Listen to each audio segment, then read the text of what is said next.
Hello world, welcome back to this video. In this video, we are basically going to discuss what is a space complexity. Let us suppose that you have a laptop and here I have drawn this laptop. So this is basically our laptop. And then whenever you are just trying to store some variables, some files or some movies or anything that you can think of that you are basically storing in your system, all those files are basically going to get stored in either your hard drive or SSD if you have it, or if your program is just in execution, then it is basically going to store those things inside your RAM. So what do you think when you just simply initialize any variable like int a is equal to 1 basically goes? So whenever we are initializing any variable, or either be it's integer or it's string, all of those variables are basically going to be stored in our memory.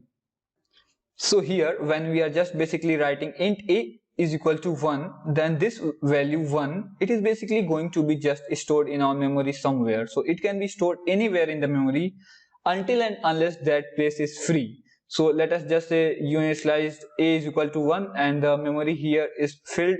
Here also the memory is filled by some other programs, and here also your memory is not complete, but here it is not filled, but we are simply going to store 1 here. Because when we are storing a variable, we need back-to-back memory slots that are needed to be free. So if you have learned any programming language, then there are two types of int variable, first being our 32-bit and then is our 64-bit. So what is this concept of 32-bit and 64-bit? So it seems that when we are basically trying to store any variables or any values inside our system, we cannot just store simply 1 here. So we cannot simply store 1 inside. So what we can basically initialize here is that first of all, we are basically going to just convert this 1 into binary form. So the binary form of 1 is basically 0, 1.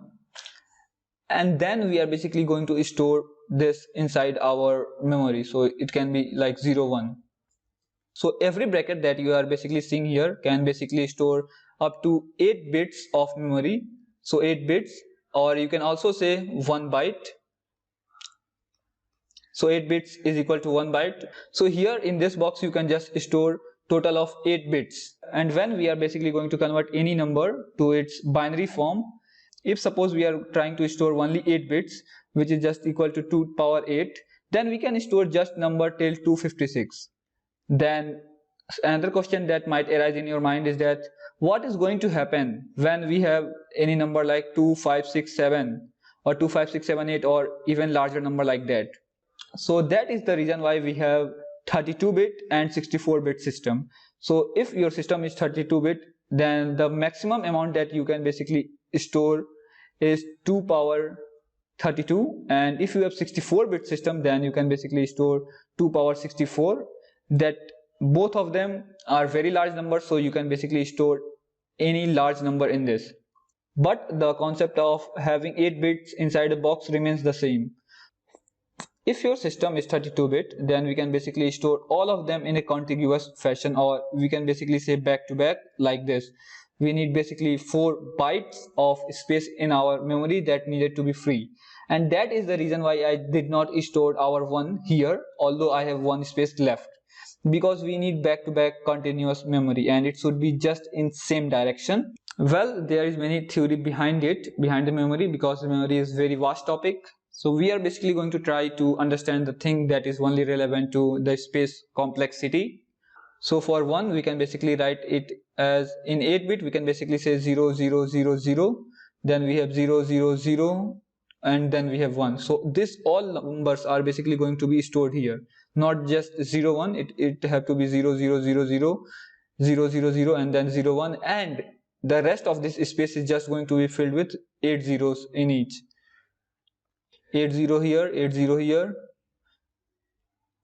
And this is how our simple variable is basically stored in our memory. And like if you want to initialize another value like just say 2, then you are going to just convert this 2 into the binary form. Then we are simply going to insert it at the first place, and then we are basically going to fill the rest of the values with the 0.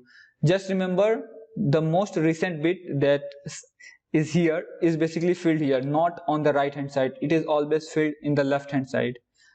And now if you think of it, now you are going to ask another question like, how are we able to store characters in our memory? So to store character, what we basically say, let me just simply remove some of this stuff. So let us just say we simply want to store our letter A.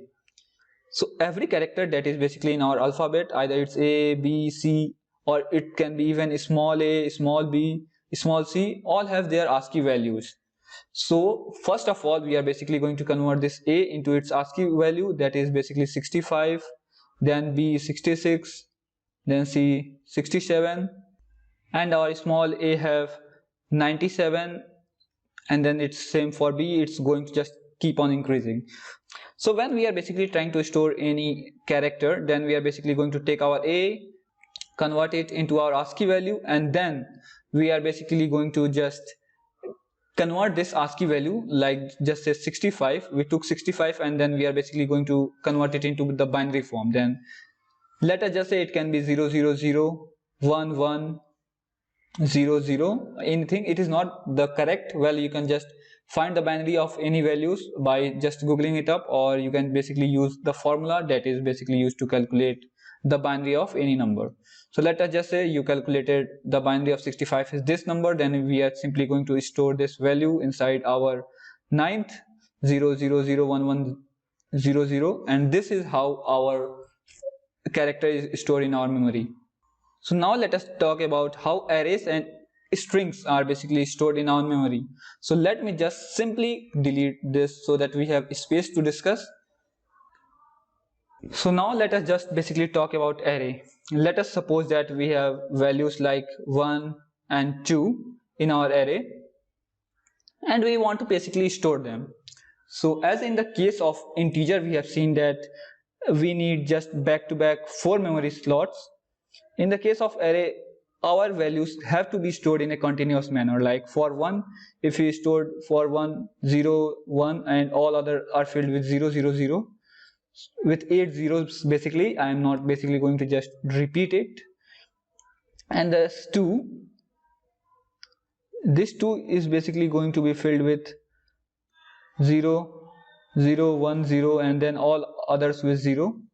And then if you just basically want to increase the number like 3, then we are basically going to store our number 3 here, like 0, 0, 1, 1, then 0, then zeros and zeros. But if we think the memory slot here was not free, all these values have been filled up, then we cannot start storing these values from our 5th memory index. Then we have to basically try to find the memory value that is free and with 16 values free from it. Like here we need just 4, 4 and 4 because we have just 3 values. So our computer needs to find up the memory where we have just 16 byte of memory, which is basically free. So this might cause a problem. And if you are trying to learn the concept of space complexity, just think how important it is to know the space complexity of your algorithm. Like if you just write any algorithm that is basically going to take like 200 GB of your RAM, then you are not basically going to run up this code. So it is basically going to crash your program, or it can even just crash your memory. So that is the main reason that we need to learn about the space complexity. So let us just say our computer did not find any slots here to store this array 1, 2, 3. Then it is basically going to say there is no memory available, even though let us just say just this 9th was completely filled up, but this 1, 5 and 13 were completely empty. Then also our variable won't be able to initialize, because first of all it will try to fill our value 1, then it will try to fill our value 2, then when it comes to fill our value 3, it is going to say that there is something that is already taking up my memory, so I won't be able to allocate it. And it will try to start again from here. It will basically try to fill 1 here, then there is no memory left, so it will just say I cannot fill the value. And just in order to get rid of this kind of error, we have linked list. So you might have heard of its name. If not, we are basically going to discuss it in complete detail in future video. But for now, let us just understand that if you are trying to store 1, 2 and 3, first you are going to simply store 1 here. then you are going to check if next 4 byte of space is available, and if it is available then you are basically going to store 2. Then when it's come to 3 and you are going to check is the next place in our memory is filled or occupied. So here it is occupied, then we are basically trying to move forward and check here. So here our memory slots are free, so here we can basically store our 3. And in order to tell our program that where is our 3, we are also required to just store this memory address here inside after our 2. So after our 2 we are basically storing our memory address 13, and after our 1 also we are basically trying to store our memory address of our 2. So here it is basically going to store 5, and these are basically the memory address, this 1 2 3 4 5, this all our memory address 13 14. And again this memory address is not basically saved as 1 2 3, it is basically stored in binary form. So we are also going to take 4 extra bit of space to store them, and that is the concept of pointers that we are going to look forward in the future upcoming videos. But for now just understand that if the space is not free, we can basically just simply point like that. After 1 is completed we can basically point that from here, we can basically say you can just go to 5, and after completing this 2 we can basically say you can just go to here. Like this you can basically fill up all these elements in our array. So in the same fashion we are basically also going to store our string. Let us just say our string was CID and this is our string. So our program is basically going to just find the ASCII value of C, then it is going to find the ASCII value of I, then it is basically going to find the ASCII value of D, then it is also going to put up them in an array, like it can be like 67 or any number 69, or it can be 64. Like this it is basically going to convert them in the ASCII value. So now our system will basically try to find 16 back-to-back memory space that is completely freely available in our system, and then it will just find that from this place to this place our memory slots are completely free, and then it will basically convert this ASCII value into the binary form, and it will just store them like this. For 67 will be stored inside here, 69 will also be stored here, and then our 64 will be stored here. This all values will be first converted into binary, it won't be just stored as it is. Or 64 you can say 0 0 1 1 0, and here all zeros.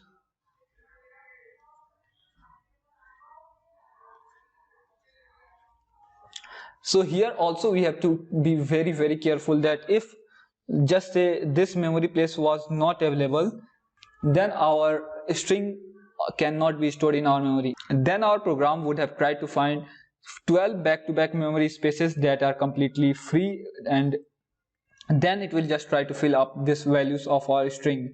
And this is how our string and values are basically stored in our system. So here the most important thing is that if we are trying to store any integer value like a is equal to 12, then it is basically going to take up fixed size of memory. Either it's going to take 8 byte of memory, or it is basically going to take 16 byte of memory, but it is always going to be constant. So if it is going to be constant, we can basically say if we are basically initializing a single variable, then we can basically say the space complexity of it is big O of 1. And if we are trying to store our array with number 1 2 and 3, if it is 3 we can say it is big O of 3. When it is of size 4 we can basically say it is of big O of 4. Here it is not constant, so it is increasing with our number. So total number of elements in our array is going to be the space complexity of our program. So here we can basically say that if our array have n number of elements, then we have our space complexity as big O of n. And this is how our space complexity is basically dealt with in our memory. And one most important thing that I would like to tell you is that whenever you initialize any value a is equal to 12, and when you are just trying to access it from your memory, it is very fast process. It will be happened in just constant time, or we can say big O of 1 time. So memory or our system somehow can just know this code because it already know the address. Like a is basically going to store the address of this 12. So a already know the address of this 12, so it can basically access 12 instantaneously. It is just like accessing the array elements when we basically know the index of the variables. So that is it for this video, and I hope that you basically understand all this topic. And if you have any doubt regarding any topic, you can basically ask me in the comment section below. And do not forget to just hit the like button and subscribe to our channel, and thanks for watching.